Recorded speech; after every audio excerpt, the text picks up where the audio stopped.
Kasama po natin ngayon ang National Chairman ng Teachers Dignity Coalition. Ukol pa rin po nga dito sa panawagan din ng DepEd at ng Pangulong Marcos Jr. na alternative teaching modes. Ano nga bang reaksyon dyan ni Sir Benjo Basas sa hanay nga po ng mga guro? Good morning, Sir Benjo. Good morning po, Ma'am Cha, Manoted. Magandang umaga po sana. Magandang umaga po, teacher. Thank you for being on the show. Kahit wala po kayong klase ngayon, nandito kayo sa programa namin. Opo. Sir, gusto ko marinig yung inyo pong reaksyon dito sa panawagan nga ng DepEd at ng ating Pangulong Marcos Jr. na alternative learning mode. Now, what we have po ngayon is yung online classes and yung modules na pinapauwi sa mga estudyante na po pwede nilang magamit sa mga tahanan para makapag-aral pa rin kahit suspended yung klase. Pero para po sa inyo, yan po ba talagang nagwo-work ngayon or meron pa bang ibang pwedeng sistema na gawin or ibang teaching mode na pwedeng gawin po yung mga teachers natin para pag may mga class suspension, hindi po nagkakaroon ng learning loss yung mga estudyante?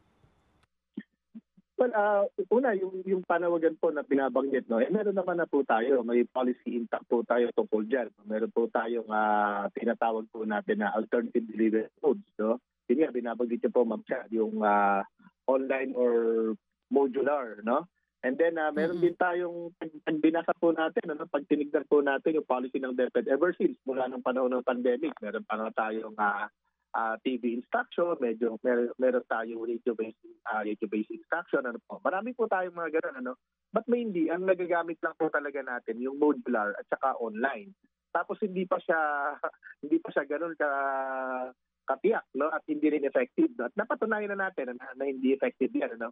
Kasi kapag modular, ibig sabihin gagamit ng papel yung bata, no, magbubuklat siya ng mga papel ng modules, 'di ba? Hindi naman available, no.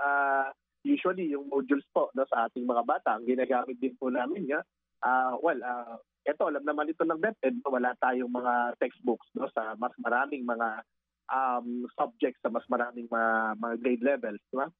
Yung modules natin actually downloadable, no? Yang ipapadala lang ho namin yan sa mga bata, sasagutan nila, di ba? Kung anong number yan, ano, at bibigyan namin ng mga tanong yung mga bata, no? Yung online mas lalong hindi yan feasible, di ba?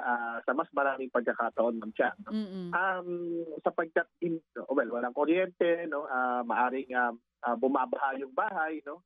At doon sa bahay, ano po. At neto lang, no, may mga magulang na nag-chat, no, text, no, nag-inform sa aming mga miyembro, sa aming mga guro, no, na hindi po namin kaya, no, sumagot ng modules ngayon yung aming mga anak or mag-online kasi kung bumaba sa amin, ano po. No? So sa tingin namin, ano, tama lang naman, ano, na meron po tayong mga ganito, diba? Pero hindi natin ito pwedeng ipilit, no, lalo na doon sa sitwasyon ng mga bata. Sa amin, ano, Ma'am Cha, ang amin i-utilize natin yung buffer days, no, sa mga susunod na mga araw, no, na mga panahon. Kasi may mga buffer days naman. Bawat school calendar po natin taon-taon, we have these buffer days. Pwede nga natin taasan yan according to law, hanggang 220, no, days ay pwedeng magtakda ang DepEd. Hindi ko naman sinasabing sa ganyan. Ano po? Kasi right now, this school year po, 197 lang.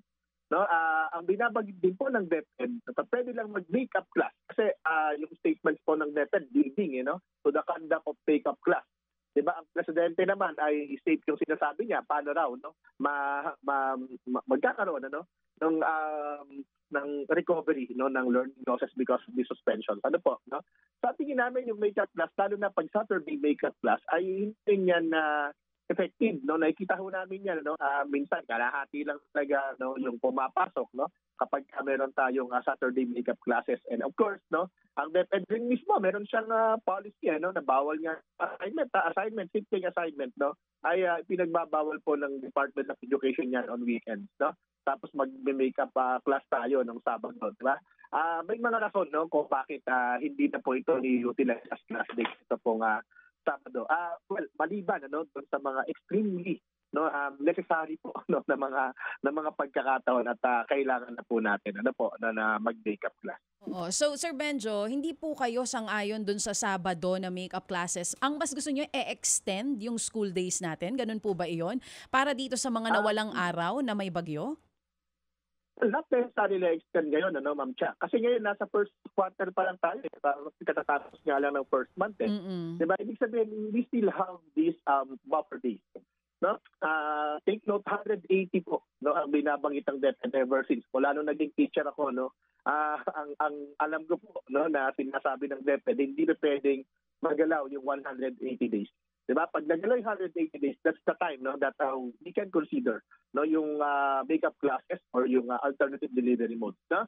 In fact, nung last school year, ma'am siya, alam naman natin to lahat, ano, last school year, mas mababa nga sa 180 days yung school days po natin, ano, because of the transition, ano, from old school calendar, from alternate school calendar po, no, nung panahon ng pandemic, no, na pumapasok tayo ng August, ng late July, ano po, no. At bumalik tayo ngayon sa June. No, ngayon June na kasi yung pasukan po natin, ano po. No, kaya dati talaga mahigpit, no, masikip, no, yung atin calendar days, no, less than 180. Opo, Ngayon, opo. 197. Okay. No? So we have buffer days po. Oo. Sir Benjo, kung di kayo sang-ayon sa Saturday classes, meron pa sila isang binanggit, yung after school hours na may extension ng konti para po dun sa mga nawalang araw. Yun po ba po pwede? At kung sakali, ano po ang suggestion nyo bilang sa inyo po, sa panig ng Teachers Dignity Coalition para dito sa learning losses ng mga estudyante natin? Well, yan, pwede yan. Ano? Sa tingin namin, that's feasible. No? Kasi hindi na kinakailangan bumalik yung mga bata. No?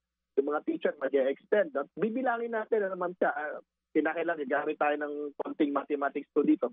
Bibilangin natin ano, yung hours, no, na nawala. No? I-convert natin yung days of learning dun sa hours. At tignan natin, baka naman yung teacher ay pwede mag-extend perhaps, no? ng another 30 minutes a day, no, 1 hour a day, no, para doon po, no, doon sa paghabol, no, doon sa learning losses, no. Although medyo mahirap 'yan, no, doon sa mga eskwelahan po, no, na nag-employ, no, nung multiple shift, no, nung double shift, no, kagaya dito sa most of our schools in Metro Manila. Parang mas possible 'yan, no, doon sa mga single shift schools po. Oo nga pala, may mga public school na double shift. So yun din, isa pa kailangan tignan kung posible po iyon. Tama, ano? Opo. Oo, tsaka maisingit ko na rin, sir, pagka po bang ganito, halimbawa na pagkasunduan na okay, depende na sa bawat school kung Saturday kayo or mag-extend kayo ng hours during school days, 1 oras o 2 oras to make up for the school days lost, nababayaran naman po ba yung mga teachers natin for that? Normally po, hindi. Hindi po. No, kahit kay Saturday classes, hindi po siya nababayaran. No? Kasi ang rational po dyan, supposedly, nung nawala ng klase, bayad kayo nun. Tapos hindi naman kayo nagklase. Di ba? Parang gayon po. Ang sabi naman namin, hindi naman namin kasalanan. Di ba? Officially declared na walang klase. No? Ang meron lang dyan, no? At least no, dito po sa policy natin, ano, ang pwede lang i-compensate yung mga personnel, no, na pinagtrabaho kahit meron pong class o word suspension. Ito po yung mga personal po na kailangan talaga, no, like DLRM, ano, yan po yung mga kailangan po, no, mga frontline personal po natin, ano, sa not necessarily the teaching personnel. No, parang may ganun po tayo, no, ng mga policy po. Oo, at syempre dagdag workload din yan sa teachers natin, ano? Pagka kung sakali man dadagdagan yung working hours po natin.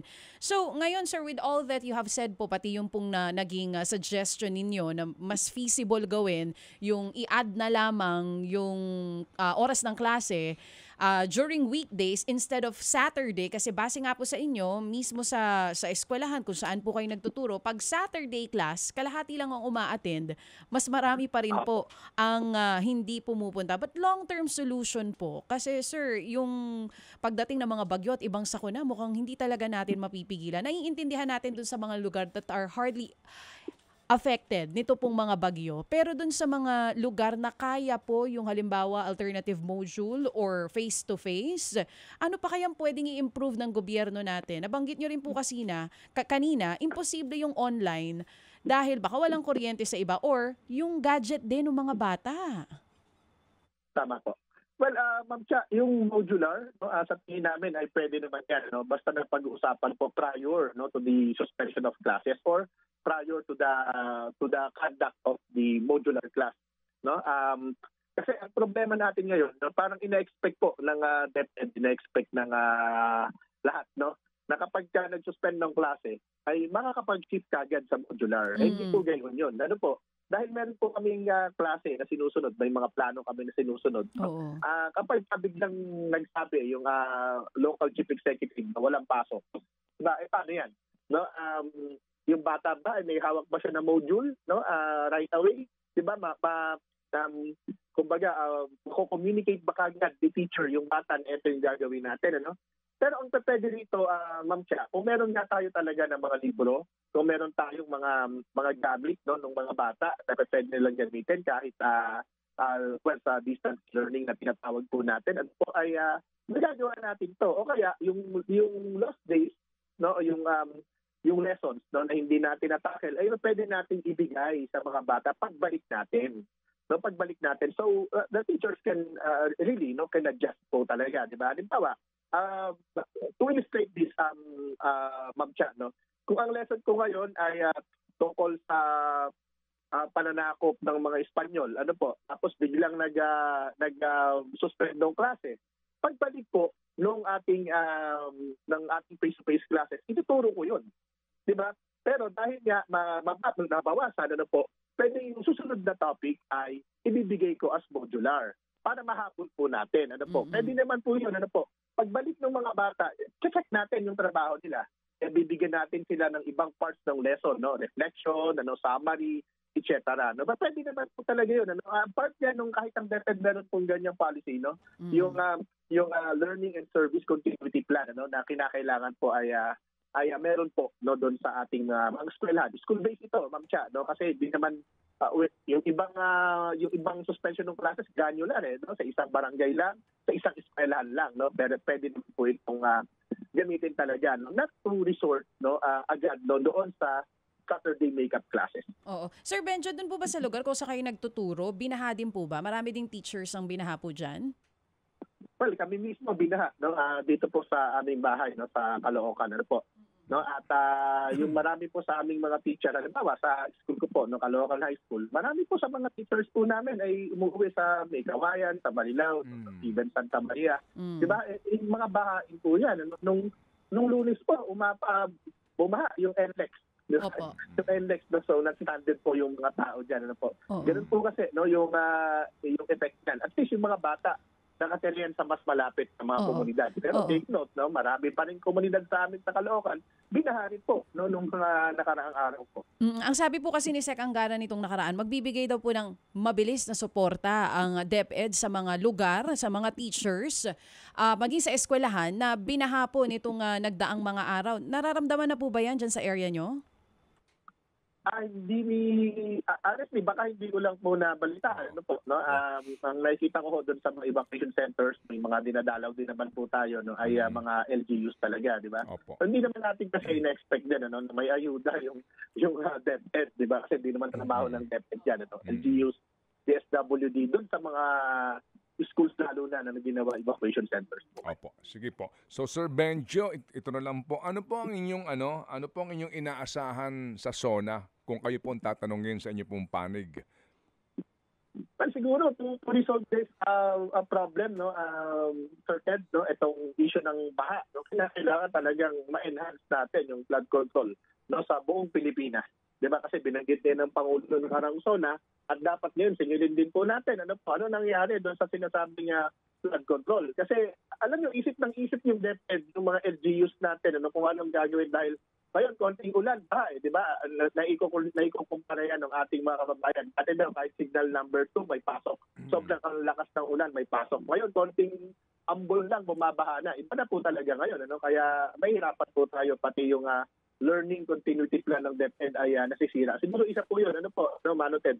Kinakailangan ayusin talaga. Gawin totoo yung flood control programs at projects ng ating gobyerno. Pangalawa, of course, yung mga kailangan po ng sektor ng edukasyon ay ibigay, at dapat ibalik doon sa tadhana ng saligang batas. Sana marinig natin sa ating Pangulo na yung pinakamataas na gugulin sa edukasyon sa bansa ay ibigay sa sektor ng edukasyon. At edukasyon talaga, hindi na i-insert pa yung sama paano yung mga iba-ibang mga ahensya, gaya ng PMA, PNPA, masabi lang, na pinakamataas yung education na sector. And lastly, of course, yung welfare po ng ating mga bata at ng mga guro. Kahit kubeta man lang, ang dami po nating mga bata no, na nag-suffer dahil walang kubeta sa eskwelahan, walang tubig sa eskwelahan. No? And of course, yung nga po binanggit ko, no, yung welfare, no, sweldo ng mga guro, benepisyo, no, pangalagaan natin yung mga teacher kasi kung hindi natin alagaan yung mga teacher, baka maubos lahat pumunta na sa Amerika. Yun po yung gusto naming marinig, Manutin, ating Pangulo ngayon. Napakaklaro po ng inyong pong mensahe. Sir Benjo, salamat sa inyong pong panahon at good luck po sa ating lahat. Salamat po, Sir Benjo. Thank you po. Maraming salamat din po sa inyo sa opportunity. Thank you.